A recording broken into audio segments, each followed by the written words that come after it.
पंजाब का एक ऐसा सिंगर जिसने महज 28 साल की उम्र में वो तमाम शोहरतें हासिल कर ली थी, जिसको पाने में बड़े बड़े दिग्गजों को भी अपनी सारी उम्र खपानी पड़ती। फैंस उसके लिए इस कदर दीवाने थे कि उसकी एक झलक पाने के लिए घंटों इंतजार करते थे। लेकिन उसके फैंस को क्या पता था कि उनको एक दिन एक ऐसी खबर सुनने को मिलेगी जिस पर यकीन कर पाना बेहद मुश्किल होगा। जी हाँ, हम बात कर रहे हैं सिद्धू मूसेवाला। जब सिंगर सिद्धू मूसेवाला की सरेआम हत्या कर दी गई, जिसके बाद पंजाबी म्यूजिक इंडस्ट्री को दिन दहाड़े ऐसा झटका लगा जिसकी भरपाई शायद ही कभी हो पाई। लोगों के मन में एक सवाल बार बार उठता है कि आखिर सिद्धू मूसेवाला की हत्या क्यों की गई। बता दें, पंजाबी सिंगर के मर्डर के 3 साल बाद गैंगस्टर गोल्डी बराड़ ने चौंकाने वाले दावे किए। उसने डॉक्यूमेंट्री द किलिंग कॉल में सिद्धू मूसेवाला, बम्बिहा गैंग और लॉरेंस बिश्नोई को लेकर कई खुलासे किए, जिसको लेकर अब कई सारे सवाल भी उठने लगे। साल 2022, तारीख 29 मई, समय शाम के 5:30 बजे, जब मनसा के जवाहर के गांव की गलियां लगातार चल रही गोलियों की तड़तड़ाहट से गूंज उठी।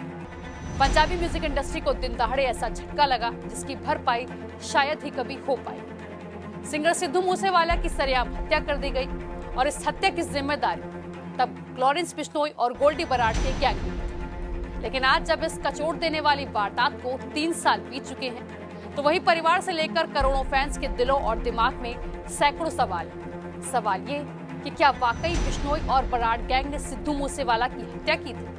आखिर इस हत्या का कारण क्या था?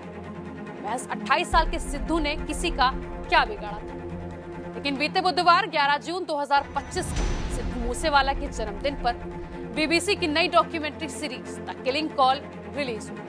हालांकि सिद्धू के पिता यानी कि बलकौर सिंह ने इस डॉक्यूमेंट्री पर आपत्ति जताते हुए कोर्ट का रुख भी किया, लेकिन मनसा की अदालत ने इस पर बैन लगाने से साफ इनकार कर दिया। अब बीबीसी ने इसे यूट्यूब पर भी रिलीज कर दिया है।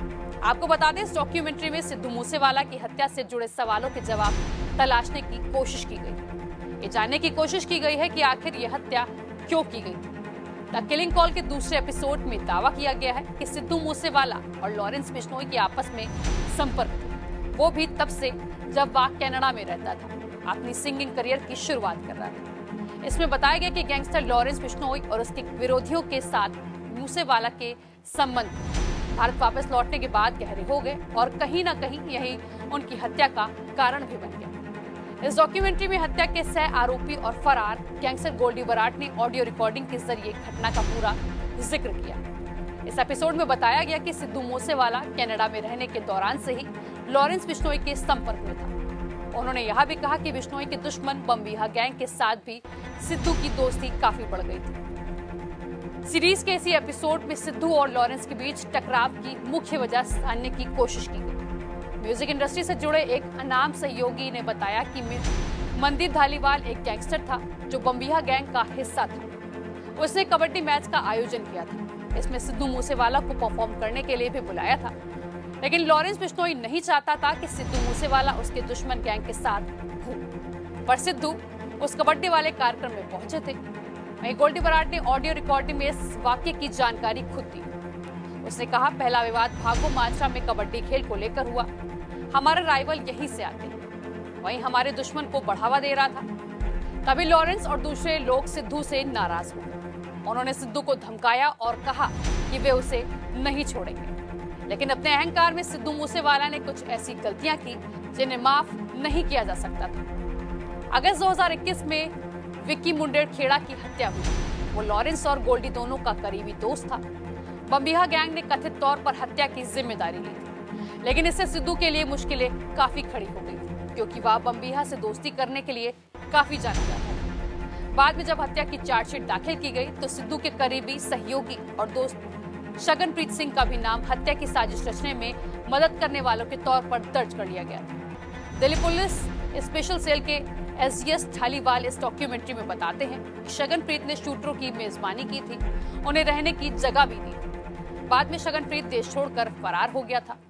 इस घटना के बाद अफवाहें शुरू हो गईं कि सिद्धू मूसेवाला भी विक्की की हत्या में शामिल हो सकते हैं। भले ही उसने इससे इनकार किया हो, लेकिन धारणा ऐसी बनने लगी थी। गोल्डी बराड़ ने ऑडियो रिकॉर्डिंग में आगे कहा कि विक्की की मौत में हर कोई सिद्धू की भूमिका जानता था, पुलिस भी जानती थी। वो अपने राजनीतिक प्रभाव, अपने पैसे, अपने संसाधनों का इस्तेमाल हमारे दुश्मनों, हमारे भाइयों को मारने की मदद करने के लिए कर रहा था। हम चाहते थे कि उसके किए की सजा मिले, उसके खिलाफ मामला दर्ज होना चाहिए था, उसे जेल जाना चाहिए था, लेकिन किसी ने हमारी नहीं सुनी, इसलिए हमने अपने ऊपर ले लिया।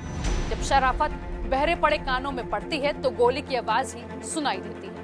अपनी रिकॉर्डिंग के आखिर में गोल्डी बराड ने कहा कि हमारे पास उसे मारने के अलावा कोई दूसरा रास्ता नहीं था, उसे अपने किए का अंजाम भुगतना था।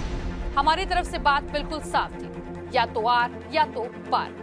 वहीं दूसरी तरफ सिद्धू मूसेवाला के पिता यानी कि बलकौर सिंह सिद्धू ने आरोप लगाया था कि डॉक्यूमेंट्री अदालत में सिद्धू मूसेवाला की हत्या के मामले को प्रभावित कर सकती है। अब देखने वाली बात होगी कि डॉक्यूमेंट्री के चलते क्या सिद्धू मूसेवाला की हत्या मामले की जांच में कोई प्रभाव पड़ेगा या नहीं, या फिर पिता बलकौर सिंह सिद्धू ने जो शिकायत की थी वो आगे चलकर सही साबित होती है। उम्मीद है कि आप सभी को न्यूज़ प्लस की ये स्पेशल रिपोर्ट पसंद आई।